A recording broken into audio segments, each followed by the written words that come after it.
Today, Hamburg's neighborhood of St. Pauli is mostly known for its nightlife, for its red light district, for its football club and for the harbor.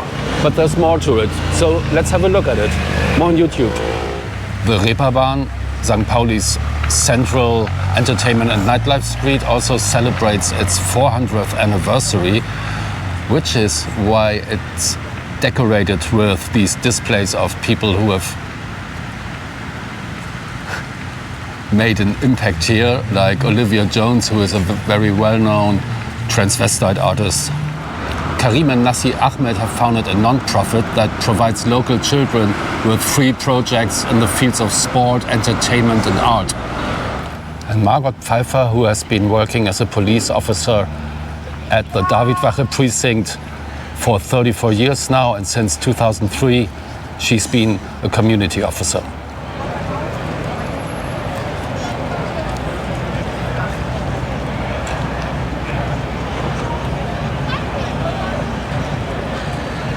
St. Pauli wasn't born as a theme park. It was born on the edge, right here near the port, outside the respectable city where Hamburg put the things it needed but didn't always want to look at it.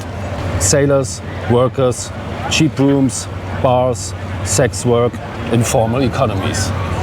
Really, if this district was just a party mile, nobody would have ever defended it so fiercely. And they have. Let me show you. By the way, this has been shot over several days, which explains the outfit changes.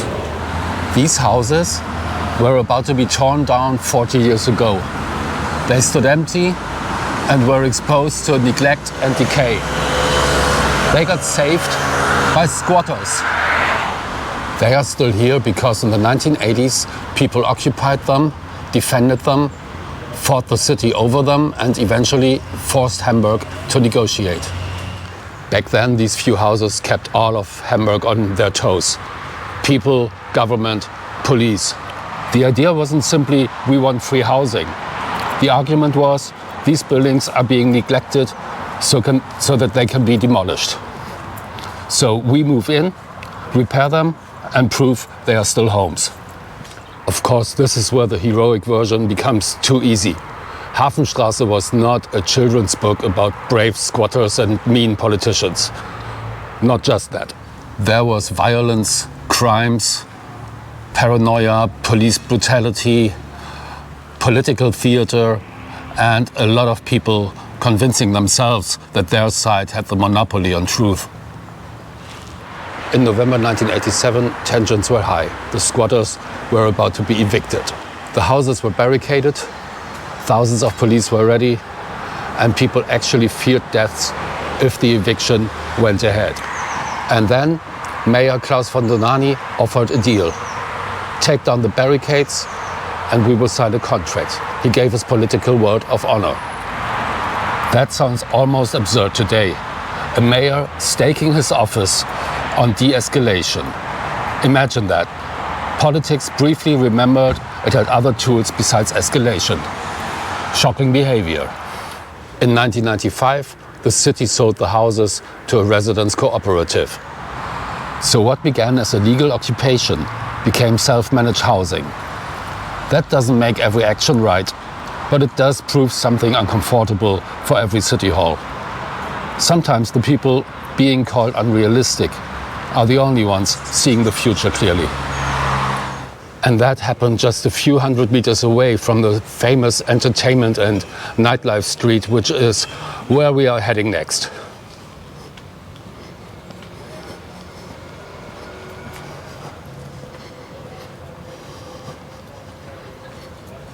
We also need to talk about that place right behind me, though. This is one of the strangest places in St. Pauli right now, and pretty much a very loud absence. For more than a decade now, this sat here as a hole in the heart of the Kiez, not hidden away, but right next to the Reeperbahn and the adjacent Spielbudenplatz.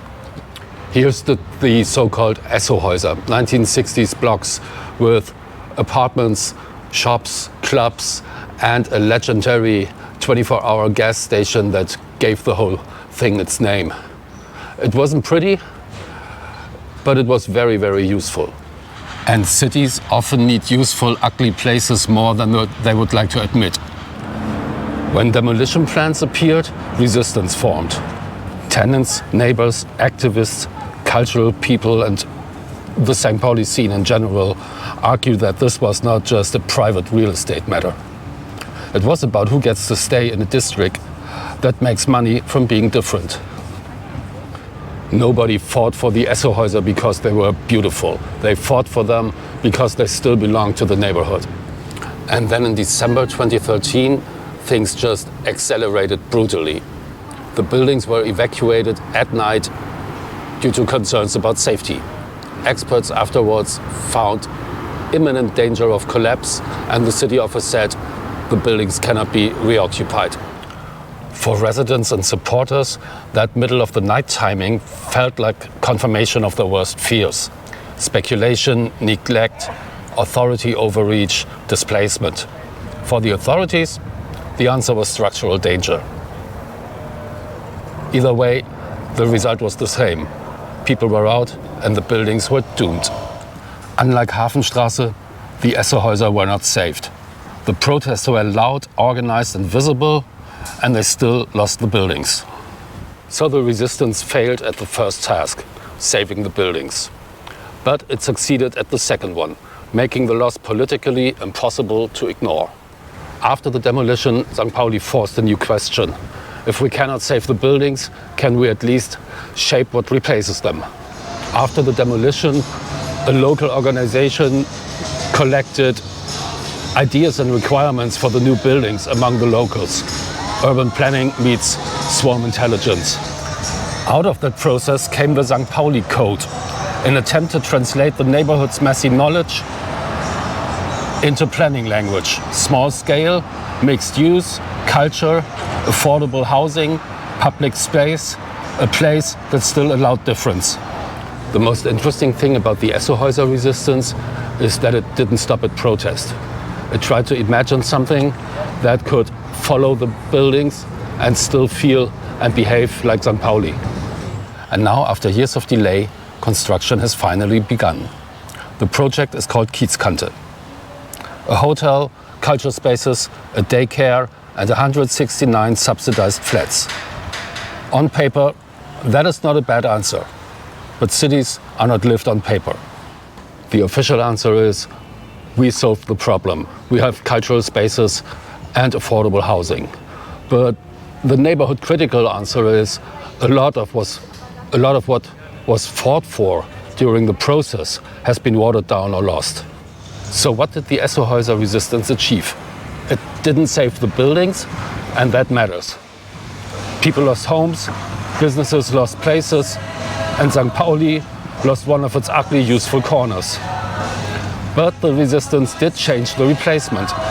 It forced participation, social housing, cultural space, and a public debate over who gets to shape the neighborhood. Okay, next topic, and it's a hard cut. That street behind me is full of brothels, and I'm not walking in there with a camera.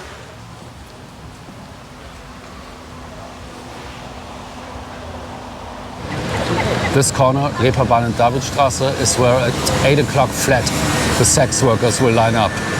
And it's right opposite of Hamburg's most famous police station. Probably Germany's most famous.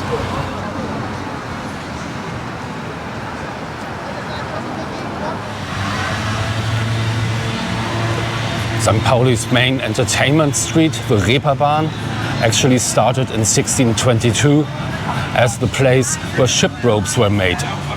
Reeperbahn literally means rope maker's lane. So is it all sex work here?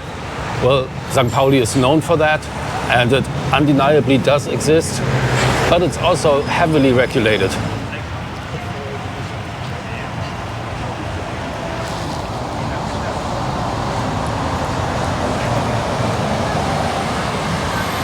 So generally, sex work is legal in Germany. However, cities have the option to set up restricted zones where it isn't legal, and St. Pauli is one of those restricted zones. Sex work is not legal here. However, again, there are certain exceptions within the restriction. There are pockets inside the restricted zone where it is legal, and that is where everything is happening. Like Herbertstraße or that street corner outside Burger King. The exception is also only in place between 8 p.m. and 6 a.m. Also, sex work being legal doesn't mean it's free of pressure. It doesn't mean it's safe or that stigma goes away. And here in Hamburg, it means that the state decides where, when, and how that industry is allowed to be visible.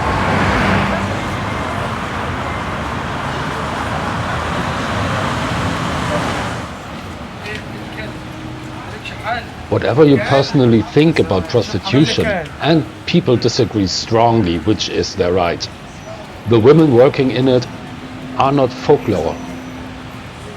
They are workers in a high stigma, high risk industry, dealing with clients, police, landlords, tourists, shame, sometimes violence, sometimes autonomy, sometimes exploitation. A serious city has to hold more than one thought at the same time. Protect people from exploitation, respect adult agency, fight trafficking, reduce stigma, and not pretend the whole thing disappears if you push it behind the gate. Oh, and St. Pauli is also where the Beatles started, right? Actually, right. This is Große Freiheit, the street where in the very early 1960s a bunch of young guys from Liverpool played night after night in several clubs.